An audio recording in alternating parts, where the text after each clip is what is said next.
नमस्कार, मैं हूं नेहा सिंह और आप देख रहे हैं पीपल भारत। चलिए खबरों की शुरुआत करते हैं। विदेश मंत्री एस जयशंकर ने रायसीना डायलॉग के दूसरे दिन बिना नाम लिए पाकिस्तान पर निशाना साधा। जयशंकर ने कहा कि एक अंतर्राष्ट्रीय ऑर्डर ना होने की वजह से न सिर्फ बड़े देशों को फायदा मिलता है बल्कि दूसरे अतिवादी रुख अपनाने वाले देश इसका इस्तेमाल अपने फायदे के लिए करते हैं। ये जरूरी नहीं कि कोई देश छोटा है तभी वो जोखिम भरा नहीं हो सकता। जोखिम लेने के लिए किसी देश को बड़ा होने की जरूरत नहीं है। गेट्स फाउंडेशन के चेयरमैन और माइक्रोसॉफ्ट के पूर्व सीईओ बिल गेट्स बुधवार को अचानक संसद भवन पहुंचे, जहां उन्होंने केंद्रीय मंत्री जेपी नड्डा से मुलाकात की। हालांकि दोनों की इस मुलाकात में किस मुद्दे पर चर्चा हुई इसे लेकर कोई भी जानकारी अभी तक सामने नहीं आई है। बिल गेट्स 3 साल में तीसरी बार भारत दौरे पर आए हैं।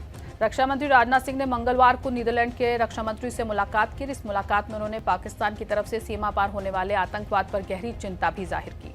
राजनाथ सिंह ने डच कंपनियों से पाकिस्तान को हथियार या तकनीक न देने की अपील की। बातचीत में इंडो पैसिफिक और आर्टिफिशियल इंटेलिजेंस जैसी तकनीकों पर सहयोग को लेकर भी चर्चा की गई। भारतीय मूल के अमेरिकी अंतरिक्ष यात्री सुनीता विलियम्स 9 महीने बाद सफलतापूर्वक पृथ्वी पर लौट आई है। स्पेसएक्स के ड्रैगन स्पेसक्राफ्ट का ड्रैगन कैप्सूल आज सुबह 3:27 पर फ्लोरिडा के तट पर स्प्लैश डाउन हुआ।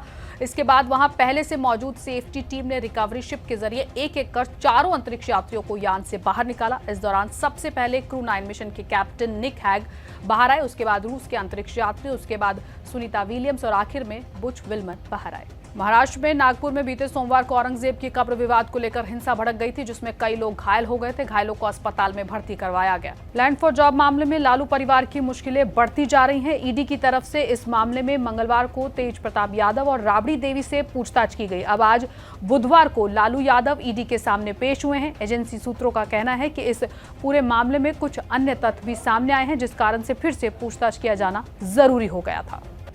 पश्चिम बंगाल में 13 सालों में जारी किए ओबीसी प्रमाण पत्रों के मुद्दे पर घिरी ममता बनर्जी सरकार अब नए सर्वे करेगी। राज्य सरकार ने सुप्रीम कोर्ट को सूचित किया है कि पश्चिम बंगाल में नया ओबीसी सर्वेक्षण होगा। ये काम 3 महीने में पूरा कर लिया जाएगा।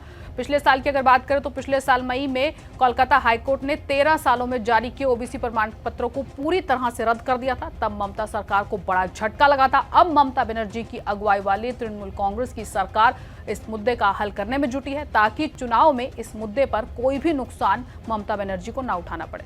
नागपुर हिंसा में कश्मीर पैटर्न भी चर्चा में आया है। उपद्रवियों ने शहर की सड़कों पर जमकर पत्थर चलाए और संपत्तियों को नुकसान पहुंचाया। पुलिस पर भी पत्थर फेंके गए हैं।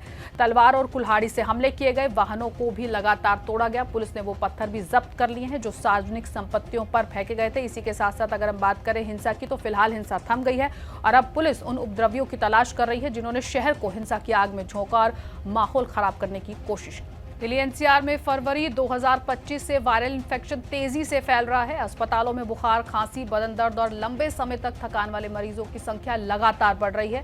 दिल्ली एनसीआर में 54% घरों में एक या उससे ज्यादा लोग फ्लू या कोविड जैसे लक्षणों का सामना कर रहे हैं। कई मरीज 5 से 7 दिन की बजाय अब 10 दिन तक लक्षणों का अनुभव कर रहे हैं। आमतौर पर मौसम बदलने पर फ्लू के मामले पहले से ही काफी बढ़ जाते हैं, लेकिन इस साल संक्रमण की तीव्रता और फैलाव ने गंभीर चिंता पैदा कर दी है। उत्तर प्रदेश के संभल में महमूद गजनवी की सेना के मुखिया सैयद सालार मसूद गाजी की याद में लगने वाला नेजा मेला अब नहीं होगा। पुलिस प्रशासन ने मेले के आयोजन की अनुमति नहीं दी है। प्रशासन का साफ तौर पर कहना है कि लुटेरे हत्यारे के नाम पर किसी भी तरह का कोई आयोजन नहीं होने दिया जाएगा। सालार मसूद गाजी को आक्रांता भी बताया जा रहा है। अयोध्या राम मंदिर ट्रस्ट ने पिछले 5 सालों में जीएसटी, टीडीएस और अन्य करों को मिलाकर 400 करोड़ का स्ट्रैटेजिक कर भुगतान किया है। राम मंदिर तीर्थ क्षेत्र के सचिव चंपत राय ने बताया कि ये राशि 5 फरवरी 2020 से 5 फरवरी 2025 के बीच में चुकाई गई है। उन्होंने कहा कि इसमें से 270 करोड़ रुपए माल और सेवा कर यानी जीएसटी के रूप में भुगतान किए गए, जबकि बाकी के 130 करोड़ रुपए अन्य विभिन्न कर श्रेणियों के तहत भुगतान किए गए हैं। इस विशाल योगदान ने धार्मिक ट्रस्टों के कराधान के बारे में चर्चाएं भी शुरू हो गई हैं। आईपीएल के 18वें सीजन की शुरुआत 22 मार्च से होने जा रही है, जिसमें 74 मैच खेले जाएंगे, जिनमें 2 क्वालिफायर, 1 एलिमिनेटर और फाइनल मैच भी शामिल है। इन सभी मैचों को 13 वेन्यूज पर आयोजित किया जाएगा। टिकट की अगर बात करें तो टिकट की कीमत स्टेडियम, मैच और सिटिंग कैटेगरी के आधार पर तय की जाएगी। फैन ऑनलाइन और ऑफलाइन दोनों ही माध्यम से टिकट बुक कर सकते हैं। इंडियन प्रीमियर लीग 2025 सीजन के अपने पहले मुकाबले में मुंबई इंडियंस के कप्तान हार्दिक पांड्या नहीं होंगे, क्योंकि हार्दिक को आईपीएल के एक नियम की वजह से सजा मिली हुई है। इस बीच सबकी निगाहें रोहित शर्मा पर टिकी थी, लेकिन हार्दिक पांड्या ने बताया कि चेन्नई सुपर किंग्स के खिलाफ मुकाबले में सूर्य कुमार यादव टीम के कप्तान होंगे। जॉन अब्राहम की फिल्म द डिप्लोमैट हाल ही में बॉक्स ऑफिस पर रिलीज हुई है। फिल्म की समीक्षकों ने काफी तारीफ की, लेकिन इसके बावजूद फिल्म बॉक्स ऑफिस पर कोई धमाल नहीं मचा पाई।